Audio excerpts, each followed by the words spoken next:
गृहमन्त्री रवि लामिछानेले मातहत सुरक्षा निकायका जीर्ण संरचना हटाउन पहल गर्ने प्रतिबद्धता जनाएका छन्। गृहमन्त्री लामिछानेले नेपाल प्रहरी र सशस्त्र प्रहरी बल एपीएफका सुरक्षाकर्मी अत्यधिक गर्मी र उच्च हिमाली भेगको कठ्याङ्ग्रिदो चिसोका बावजुद कमजोर र जीर्ण संरचनामा बसेर सुरक्षामा खटिनुपर्ने बाध्यताको अन्त्य गर्न आफू लागि पर्ने जनाएका छन्। अपराध अनुसन्धान तथा नियन्त्रण, शान्ति सुरक्षा व्यवस्थापन, सीमा सुरक्षा जस्ता महत्त्वपूर्ण जिम्मेवारी निर्वाह गर्न खटिएका प्रहरी र सशस्त्र नै असुरक्षित संरचनामा बस्नु परेको विषयबारे बुधबार विस्तृतमा समाचार प्रकाशित गरिएको थियो। समाचार प्रकाशित भएकै दिन गृहमन्त्री लामिछानेले प्रहरी महानिरीक्षक धीरज प्रताप सिंहलाई सम्पर्क गरेर प्रहरीका जीर्ण संरचना व्यवस्थापन गर्न आफू लागि पर्ने र त्यसको खाका पेश गर्न निर्देशन दिएका थिए। सुरक्षाकर्मीहरू बस्ने ठाउँ सुविधा सम्पन्न हुनुपर्छ। राष्ट्रको सेवामा खटिने सुरक्षाकर्मीलाई न्यूनतम आधारभूत सुविधा हुनुपर्छ।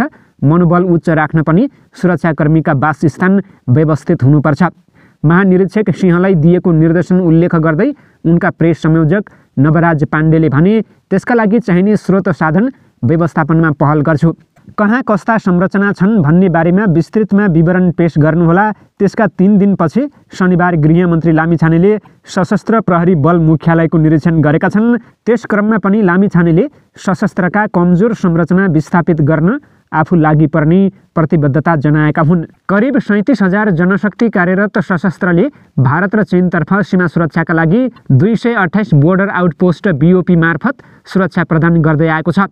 कुल बीओपी मध्ये 97 युनिट मात्रै आफ्नै भवनमा रहेका छन्। बाँकी मध्ये 11वटा बीओपी टहरामा र 14वटा भाडाका संरचनामा कुनै अन्य सरकारी निकायका संरचनामा आश्रय लिएर बसेका छन्, जसका कारण बीओपीमा खटिएका सशस्त्रलाई तोकिएको जिम्मेवारी निर्वाह गर्न भन्दा आफ्नै सुरक्षित आवासको चिन्ता रहेको छ।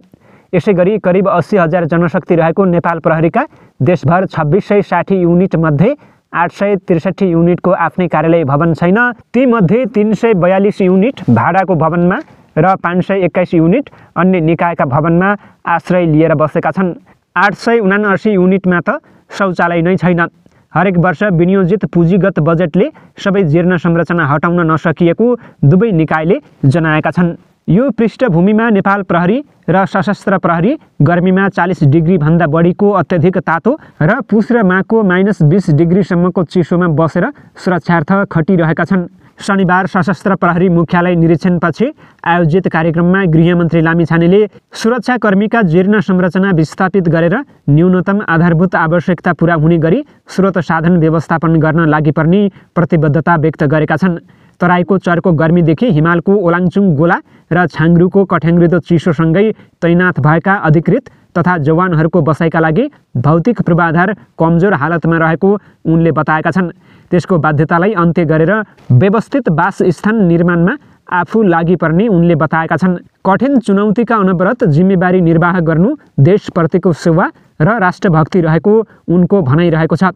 निरीक्षणका क्रममा गृहमन्त्री लामिछानेले सङ्गठनमा रहँदा नजिक र पराई, भित्र र बाहिर भन्ने प्रवृत्तिलाई हटाएर म्यान्डेट अनुसार काम गर्न सशस्त्र प्रहरी अधिकृतहरूलाई निर्देशन दिएका थिए। उनले विगतमा भएका कमजोरीहरूलाई सुधार्दै लैजाने र प्रशासनिक एवं व्यवस्थापकीय पक्षमा शून्य कमजोरीका साथ कार्य सम्पादन हुनुपर्ने उनको भनाइ रहेको छ। सेवामा रहँदा सरुवा र बढुवाको विषयले धेरै राष्ट्रसेवकहरूको मन अमिलो भएको हुन सक्छ भने केही घमण्डको गुलियो र हिंताबोधको कारण एकै ठाउँमा कार्य गर्दा व्यावसायिक क्षमतामा ह्रास आउन सक्छ उनले भने। त्यसैले सरुवा बढुवा लगायत कार्यहरू क्षमता, व्यवस्थापिका, नैतिकता र ज्ञानमा आधारित भएर सम्पादन हुन आवश्यक छ। त्यस क्रममा सशस्त्र प्रहरी महानिरीक्षक राजु अर्यालले सङ्गठनलाई चुस्त, प्रभावकारी, व्यावसायिक, नैतिक र चरित्रवान बनाउन आफूहरू अहोरात्र खटिएको बताएका थिए। नागरिकको सेवा, सुरक्षा, सहयोग र आपत विपदमा परेकाको उद्धार तथा सीमाको सुरक्षार्थ सशस्त्र दरिलो खम्बा बनेर परिचालित हुँदै आएको उल्लेख गरेका थिए। आचार्यले भने, आन्तरिक प्रशासनलाई प्रणालीगत गर्दै निश्चित पद्धतिमा सङ्गठनलाई चल्ने अवस्था सिर्जना गर्नका लागि पारदर्शिता र जवाफदिहिता सहितको पूर्वानुमान योग्य सरुवा बढुवा कमान्ड तालिम, राष्ट्रसङ्घीय शान्ति मिसन तथा कल्याणकारी कार्यक्रम र विभिन्न अवसरहरूलाई न्यायसङ्गत वितरणको प्रक्रिया थालनी भएको छ। सङ्गठनमा कार्यरत कर्मचारीहरूको आचरण, आर्थिक अनुशासनप्रतिको संवेदनशीलता, फौजी अनुशासन, चेक अफ कमान्डको पालना, सेवाग्राही, जनताप्रतिको संवेदनशीलता एवं उत्तरदायी र जवाफदेहीपूर्ण कार्य सम्पादनको आधारमा सङ्गठनको व्यावसायिकताको स्तर मापन हुने भएकाले त्यही अनुसार काम भइरहेको उनको भनाइरहेको छ। त्यस क्रममा अर्यालले निरीक्षकमा भर्ना भएर 16 वर्षसम्म बढुवा हुन नसकेको र 19 वर्ष सेवा अवधि पुग्दा समेत डिएसपीबाट एसपीमा बढुवा हुन नसक्ने स्थिति तथा जवान पदमा भर्ना भएर 13 वर्षसम्म एक तह पनि बढुवा हुन नसकेको अवस्थालाई सुधार गर्न नीतिगत पहल हुनुपर्ने बताएका थिए। यसप्रति अर्यालले गृहमन्त्री लामिछानेको ध्यानाकर्षण गराएका थिए। पेन्सन अवधि जुनियर अधिकृतको 18 वर्ष र हवलदार जवानको 16 वर्ष निर्धारण गर्ने योजना पनि कार्यान्वयन गर्न जोड दिएका थिए।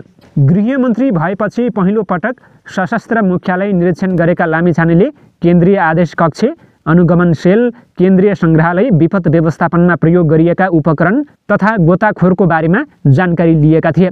सशस्त्र प्रहरीले गृहमन्त्रीको निर्देशन तथा सम्बोधनलाई देशभरका विभिन्न युनिटबाट पनि हेर्न र सुन्न मिल्ने गरी लाइभ भिडियो स्ट्रिम, इन्टरनेट तथा सशस्त्र प्रहरी सञ्चारद्वारा प्रत्यक्ष प्रसारण गरेको थियो।